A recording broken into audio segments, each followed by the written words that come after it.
Most people in America growing up have been taught to not trust themselves. Do you trust yourself?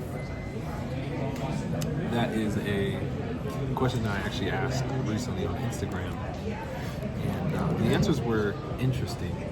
One thing that I've learned is a conversation that I've been having a lot lately. My wife, she showed me some video of these people talking about the Matrix and all this kind of stuff. One of the things I've learned is that the traditional structure of society, especially here in Western culture, and even throughout the world, is set up really to teach you out of trusting yourself. And I don't necessarily say it's to keep people down and all this stuff. However, most people in America growing up have been taught to not trust themselves. If you have a kid in elementary school, maybe even middle school, and you ask them what do they want to do when they grow up, and they say they want to be an astronaut, they want to be an athlete, they want to be all this super stuff, right? Usually they're probably received with warmth, and the adult that they're speaking to, they say, oh, that's cute, that's cool. The older that kid gets, the more times they'll start to hear, maybe you should be a little bit more realistic. Have you ever thought about a more traditional career? Have you ever thought about a safer route? Here's what I found. Whenever you choose to trust yourself, that's usually the most dangerous route you can take for someone who has been taught to depend on a salary or depend on a corporate position for their safety. Right? So let's say you're working a traditional career and you say, hey, I'm gonna go start my own group. And you go tell people and say, hey, are you sure you wanna do that? Are you sure you wanna do that? Where that comes from is the average American has put their trust in corporations, or their trust in the government, or their trust in a paycheck or salary from a corporation. And the reason being is typically because these corporations that you work for, they've been around for 100 years, 120 years, 150 years, and so forth. So they have credibility in the marketplace. And so their credibility is so strong, they've convinced you to trust them more than you trust yourself. So when you have an idea that comes from within, or you have this intuition, something that you feel passionate about or called to do, you hesitate to do it because you trust a company that's been around for 60 years more than you trust yourself.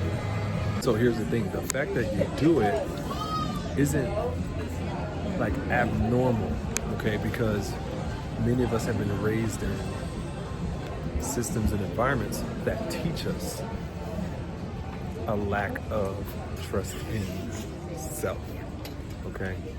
Because whenever you bet on yourself, or you start to trust yourself,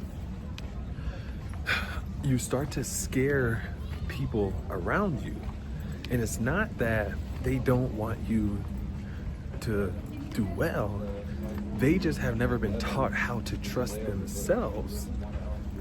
And so someone who trusts themselves scares the average American, because the average American has been taught to depend on either the government, a company, a salary, whatever the case may be, to survive. So if you are saying, hey, I'm no longer going to depend on these external, let's just say, systems or structures to survive, then the people around you think that you're going to die.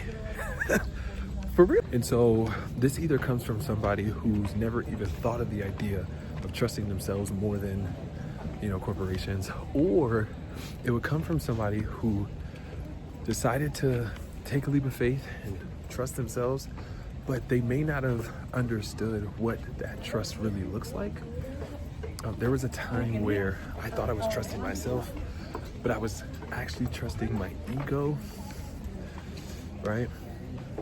And so I ended up going through some pretty major failures, and it became hard to trust myself again until I realized that what I was doing in the past wasn't necessarily trusting myself. I was trusting my impulses, I was trusting my urges, I was trusting my ego, right?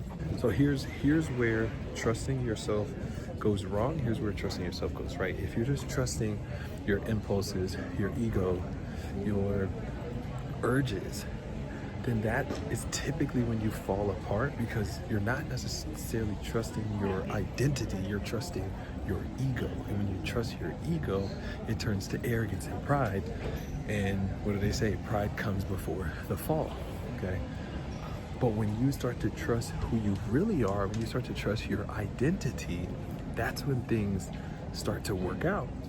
The issue is, if you don't know who you really are, if you don't know your identity, then it becomes really hard to trust that, right? And so obviously that all depends on, you know, what you understand about humanity and the history of the world and all this sort of stuff. One thing that I do believe is that the world was created. I understand if you're, and I know my page is Evolution TV. If you're an evolutionist, maybe you believe in Big Bang Theory and so forth. And I always tell people, if you believe in the Big Bang, you believe in miracles, right? You believe that the world was able to come out of nowhere, right? The word I use is the world was created, okay? And so Aristotle talked about this idea of the unmoved mover, right? Or the first mover, where you look at physics and stuff, like an object in motion stays in motion, an object at rest stays at rest.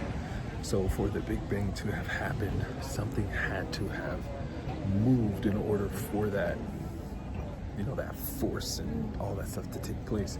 And so I just so happen to believe that that unmoved mover created the Big Bang, and I was also created from that, and I was also created by that creator. And if you look at the Bible, it says that we are made in God's image. And so when I look at God, God is a creator. If I'm made in God's image, then I was created by a creator to create, right? That's why I believe the most powerful human beings on the planet are the ones that tap into their creative power, right? Whatever it may be, whether it's creating technology, creating art, creating systems, creating movies, whatever the case may be. If you're not creating, you're missing out on a part of who you are as a human being, right?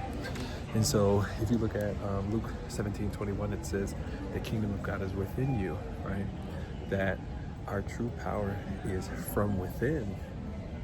And unfortunately, many people today are not taught to trust within. We're taught to trust externally. We're taught to trust our job, or trust the government, or trust the system.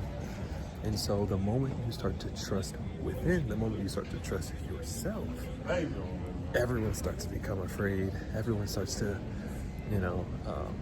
caution you and so forth, because they've never been taught how to do it, right? And so if nothing else, my message today is have the courage to trust yourself. In order to be able to have the courage to trust yourself, you first have to have the courage to figure out who you are, right?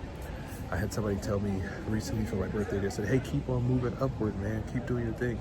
And I told them, no longer is my journey upward. I'm not moving upward anymore. I'm moving inward, right? The word evolve means to unravel, to reveal, right? To open up, to reveal yourself. And I truly believe that this journey in life is to dig inward to figure out who you really are, and then have the courage to share who you really are with the world, right? And when you have the courage to do that, I believe that is when you'll have the courage to trust yourself.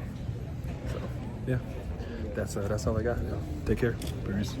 And this is all, and all this stems from how our country operates, right? And this is no mystery, it's not some conspiracy, it's just objectively looking at the history of our country. We have a country where at one point we have the nerve to say, hey, some of you all aren't even human beings, so we're gonna own you. And then you have the abolitionist movement that says no, everyone is a human being. And then you have the agricultural movement. Then you have the industrial revolution, where it says, hey, we know everyone's a human being, but everyone is not smart enough to be able to sustain themselves and so forth. So these groups of really smart people come together and build these corporations, and these corporations now help the society sustain itself, right? And so what happens is, the way the traditional company in America is set up is based on salaried work, which says, hey, instead of you trusting yourself and building something, trust us, we'll build it, you contribute to what we build, and we'll pay you a salary for it. That's the traditional society as we know today. As you see a shift taking place in the country with platforms like YouTube and the internet and all this different stuff, you have this transition into this more performance-based economy. Here's the thing, a performance-based economy is one that views people from a lens of their capacity, right? A performance-based economy says people are capable of doing more and better and going above and beyond. So I believe that's an economy that challenges people to trust themselves more. Okay, there's a book called Multipliers where it talks about like the way you view people is what they'll rise up to. So if you see your kid as dumb, then they'll most likely be dumb. If you see your kid as bright and smart and successful, then they'll typically become that, right? Because what you're doing is you're convincing them. If you see that kid as smart, you're convincing them that they're smart. They're starting to believe that they're smart, and then they become that, right? That's their identity, right? And so a performance-based economy looks at a civilization and says, we believe that you are capable to do above and beyond. And so we're going to create a system that rewards you for doing above and beyond, right? And so I hear people all the time that struggle with the idea of like, commissions or bonuses or even equity versus salary. And the issue is traditionally we have not been taught that though a salary is very good and it's consistent and it's more secure in the average person's eyes, it's more secure because we trust the corporation is paying us more than we trust ourselves. If we were to trust ourselves more than that corporation, then our performance would become our job security. Kind of like what Deion Sanders says, right? Make performance your job security. Because if you outperform and you grow and you're constantly getting better, then you will be paid consistently. You'll always have a consistent paycheck and so forth. But it wasn't from someone else giving it to you. It was from you generating it yourself, right?